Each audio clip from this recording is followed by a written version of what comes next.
우리 구독자님들 주말 잘 쉬셨어요?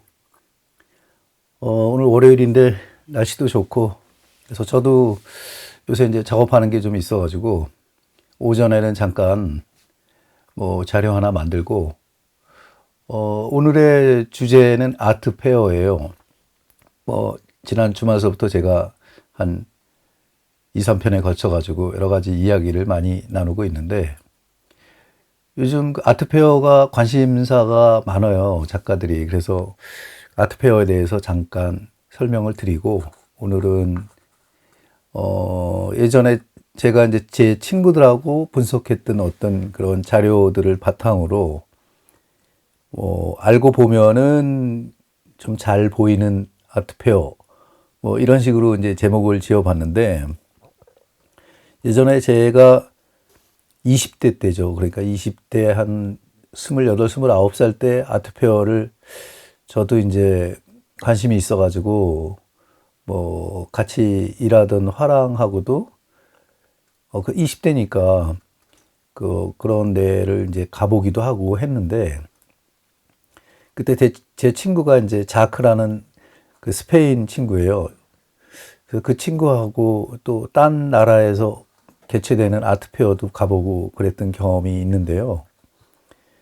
아트페어는 생각보다 역사가 깊죠. 1913년서부터 시작했다고 하니까 그게 미국에서 이제 시작했던 걸로 알고 있는데 그때 자크하고 내 친구하고 크리메에서 아틀리에를 쓰고 있었는데 거기에 약 한 30명이 넘는 그 아티스트들이 그 건물에 있었거든요. 그 대부분이 그 아트페어에 참가하는 사람들이 굉장히 많았어요. 그러지 않는 분도 계셨어요. 항상 그 비주류와 주류가 있는 거니까요. 당시에는 이제 1985년도에 아마 대한민국 그 화랑들은 그때 처음 비로소 아마 그 해외 그 시장, 그러니까 견본 시장이라고 하는 거거든요. 원래는 그 아트페어를. 그때부터 진출한 거로 알고 있어요. 1985년 정도. 그러니까 지금으로부터 약 한 30년 전에, 비로소 아트페어 시장에 눈을 떴다고 볼 수가 있죠. 1985년도, 6년도, 이 매해 개최되는 이런 아트페어에 한국 화랑들이 참여하는 걸 보면서 저도 그때 당시에는 그 에콜대 보자르에 다니고 있는 학생이었는데 20대니까 그 학생들끼리도 그 많은 토론회를 갖거든요. 아트페어에 대해서. 물론 이제 화랑에 대해서 관심이 많죠. 미술대학 다니는 사람들은 그런데 관심이 많습니다. 그리고 학생 때 특히 20대에 그 어떤 화랑하고 일을 하지 않으면은 그 시기를 놓치면은 그 다음서부터는 상당히 어려워지는 게 사실이거든요.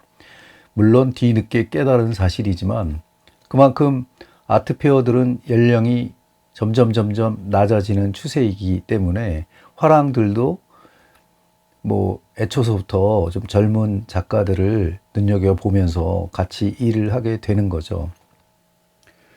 저는 자료를 만들 때 물론 이제 그 인터넷을 참조를 많이 하긴 하지만 근데 인터넷에 떠 있는 여러 가지 도표라든가 어떤 기록들은 누구나 다 검색할 수 있는 거기 때문에 저는 제가 보고 듣고 경험한 이야기를 바탕으로 이제 자료를 만드는 중인데 그 대한민국에 있는 화랑수가 저는 깜짝 놀랐어요, 정말. 예전에 그 수십 개도 안 됐던 화랑의 수가 지금은 800개가 넘고 있거든요. 그래서 너무 놀래가지고 그동안 저는 몰랐어요, 진짜 그렇게 많은 줄. 한 200개는 되겠다라고 생각하고 있는데 무려 898개인가 그렇게 자료에 떠 있는 거 보고 굉장히 놀랐습니다. 1987년 그 아트페어 비슷한 그런 어떤 쇼를 한 게 이 호암 아트홀이라고 중앙일보사 1층에 있는 그런 전시장에서 시작을 했거든요. 숫자가 얼마 안 되니까 큰 전시장이 필요 없을 때였죠. 그랬는데 그게 야 정말 895개 이상으로 늘어났다는 거는 굉장한 일이죠. 그만큼 어떤 그 미술 시장으로 유입되는 어떤 투자 개념의 컬렉터들이 그만큼 증가했다고 볼 수도 있고, 세인들의 관심이 많다는 거죠. 그러니 그 와중에 이 아티스트들, 작가들은 얼마나 그 많은 성장을 했겠어요. 그만큼 수도 많아졌을 거고. 아무튼 그런 얘기를 하면서 제가 진짜 양념 있는 얘기를 정말 우리 구독자 선생님들에게 제가 들려드려야 되는데, 그게 무엇일까 생각하다가 뭐 어느 아트페어가 좋대더라, 뭐 바젤이 좋대더라, 프리즈가 좋대더라, 뭐 이런 거는 사실 그 우리가 그림을 시작하고 그림을 그리고 좀 그 나이가 40세가 이상 된 사람들한테는 그림의 떡일 수가 있어요. 왜 그런 얘기를 하냐면은 이 화랑들이 주도가 돼서 하는 아트 페어들은 그 도표에 의존하면 안 돼요, 진짜. 그 예전에 분석한 바로는 그 안에 세 가지 형태의 화랑들이 있다고요. 그거에 대해서 아는 게 훨씬 더 그 이해하기가 쉽거든요. 그 얘기를 제가 지금 뭐 한 20분 내외로 좀 들려드리려고 하는데, 그러니까 우리 후배님들이 그렇게 얘기를 해요. 제가 그 아트페어에 대해서 자꾸 이제 뭐 얘기를 하고 그러면, 그런데 안 가는 게 좋아, 이렇게 하는 이유가 있어요. 그거는 제가 만약에 20대나 30대라면은 추천을 할 거예요. 그런데 뭐 괜찮은 것 같아, 가서 한번 견문을 넓혀 볼 겸 또 화랑도 찾아볼 겸 가봐, 이렇게 얘기할 수 있는데, 40대, 50대가 넘어가게 되면은요, 그 약간 좀 생각을 좀 달리하고 그런 데 참여를 해야 돼요. 이제 그 얘기를 하려고 해요, 지금. 아트페어는 철저하게 자본주의에서 태어난 어떤 그런 경제적인 개념의 어떤 상인들의, 기업들의 이야기이기 때문에 작가들은 1차 생산자이긴 하지만, 그거를 요즘은 이제 그 아트페어가 이렇게 자주 개최되고 무려 2021년서부터 2023년도까지 그 개최된 아트페어가 무려 70개 정도거든요. 그러니까 엄청나게 많죠. 근데 거기에서 그림을 사는 사람은 사실상 그 투자 개념으로 보고 있거든요, 계속해서. 그리고 화랑들 자체는 계속 자기가 같이 참여하고 소개하고 뭐 그러는 그 1차 생산자인 아티스트의 연령을 자꾸 낮추는 형식으로 가고 있죠. 그 원인은 뭐냐면은, 일단 화랑을 세 개로 분류를 해보면은 대형 화랑이 있어요. 그 아트페어를 주도하는, 그러니까 메이저급 화랑이 있고, 그 다음에 그 메이저급 화랑을 둘러싼 2차 개념의 갤러리들, 약간 뭐 유명한 작품을 가져다가 판다거나 어떤 뭐 경제적인 이득을 취하기 위해서 그 작가들은 키우지 않지만은 그냥 돈을 벌기 위한 그런 갤러리들을 제2의 갤러리로 볼 수 있고요. 약간 대리점 형식의 이제 갤러리들이죠. 그 다음에 세 번째, 신생 화랑을 둘 수가 있어요. 새로운 화랑은 자기의 화랑의 어떤 부가가치를 높이기 위해서 아트페어 참여해서 자기 화랑을 알리고 그러죠. 근데 그런 화랑들이 뭐 규모가 큰 화랑보다는 좀 작은 화랑들이, 한번 해볼까 하는 화랑들이 더 많다는 거죠. 그런 신생 화랑들이.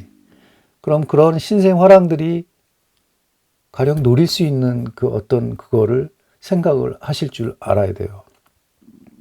일단은 그 40대가 넘어가는 작가들이 그 시간 안에 소속 갤러리가 없고 어떤 미술 시장에 적절하게 어떤 그 자기의 위치를 만들어내지 못한 작가들을 같이 가는 게 좋겠어요? 아니면은 갓 그 시작하는 새로운 어떤 MZ세대들을 가지고 나가는 게 좋겠어요? 뭐 이런 생각을 할 줄 알아야 되는 거거든요. 뭐 비록 그 MZ세대들이 그 연령이 낮고 경험이 적을 수 있지만은, 그래도 어떤 처음부터 그 갤러리들이 관리를 시작한다는 의미에서는 굉장히 메리트가 있는 거죠. 이미 40대, 50대 작가들은 많은 화랑들하고 관계를 할 수도 있었고, 그 다음에 많은 작품의 수가 외부에 노출되어 있을 수도 있는 거거든요. 그러니까 이게 쉽게 얘기하자면은 좀 나쁜 말이긴 하지만 예전에 화랑들이 아도를 친다 그래요. 일본 말로. 한꺼번에 그 작가의 작품을 모두 사가지고 계속 관리를 하면서 뭐 계속 참여를 하면서, 그러니까 참여라는 거는 이제 그 제작 활동에 이제 자꾸 잔소리를 하는 거죠. 뭐 좋은 잔소리건 나쁜 잔소리건 이렇게 하는 게 좋겠다라든가 뭐 여러 가지 그런 그 카운셀러가 있었을 거라고. 그렇게 해서 같이 성장하기를 원하거든요. 뭐 이 화랑 저 화랑 많은 그 이 화랑을 거쳐간 작가들보다는 그냥 그래도 처음부터 같이 일하는 게 낫잖아요. 갤러리 입장에서는. 그거는 어떤 식의 생각을 하시면 좋으냐면 연예기획사하고 똑같은 거예요. 이미 여기저기 연예기획사를 많이 다닌 어떤 그런 배우보다는, 그런 가수보다는 새로운 가수를 발굴해가지고 같이 성장하는 게 훨씬 유리하고 관리하기가 쉽다는 얘기죠. 그런 생각을 할 줄은 알아야 되는 거거든요. 그럼 뭐 아트페어 말고 화가들이 그런 방법이 뭐 있겠습니까? 이런 말이 나올 수 있죠.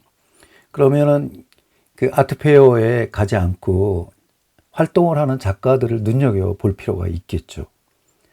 뭐 각종 국가에서 개최하는, 뭐 국립현대미술관에서 뭐 개최하는 뭐 그런 공모전이라든가, 아니면은 그 여러 그 화랑에서 운영하는 일종의 어떤 창작 미술 교실이라든가 뭐 이런 데를 통해서 꾸준히 작업 활동을 해서 발표를 하면서 그 캐리어를 쌓아가지고 나중에 어떤 그 이후에 그 두 번째 갤러리보다 조금 그 중에서도 그 상위층에 있는 갤러리들은 자기의 작가들을 꾸준히 관리해 왔기 때문에 40대든 50대든 그 작가들하고 참여를 하거든요. 근데 신생화랑들은 그런 여력이 없어요, 사실은. 왜냐하면 신생화랑들은 그 부수비 내기도 굉장히 바쁘거든요. 그래서 뭐 급기야는 불미스러운 일까지 이제 벌어지게 되는데, 그거는 뭐냐면 가서 작품 좀 팔아보자 해가지고 뭐 작가들한테 참여비를 받는다거나, 그러니까 부스를 얻는데 뭐 10명이서 참여하면은 그걸 나눠서 내자, 뭐 이런 그런 개념의 그 아트페어로 자꾸 왜곡되고 있다고요. 그게 뭐냐면은 작가 자체는 자기는 상인도 아닌데 상인 행세를 하게 되는 결과가 온다고요, 결국은. 화랑이 해야 될 역할을 아티스트까지 더 이렇게 부담을 주는 거죠. 그런 형태를 계속 하다 보면 세월만 까먹을 수 있다는 그런 결과가 오는 거죠. 오늘 얘기가 이제 벌써 15분이 넘고 있기 때문에 제가 이 이야기는 좀 심층적으로 다루려면 2편, 3편으로 가야 돼요. 그래서 제가 그렇게 말씀드리는 거고. 그러니까 오늘 제가 간단하게 어떤 서두를 떼긴 했는데, 그럼 작가들이 어떻게 해야 되는 거예요? 정말 저는 이제 나이 들어서 이 많은 기간을 놓쳤는데 뭐 30대를 거의 정말 아이를 위해서 헌신하고 그다음에 뭐 가정을 위해서 헌신을 했는데 그 이후에 그림 그리는 작가들은 어떻게 해야 됩니까? 이제 이런 생각을 할 수가 있죠. 이제 거기에 대해서 제가 또 그 예전에 저희 친구들하고 또 그 토론을 한 그런 이야기가 있어요. 근데 그거를 바탕으로 해서 다시 자료를 만들겠습니다.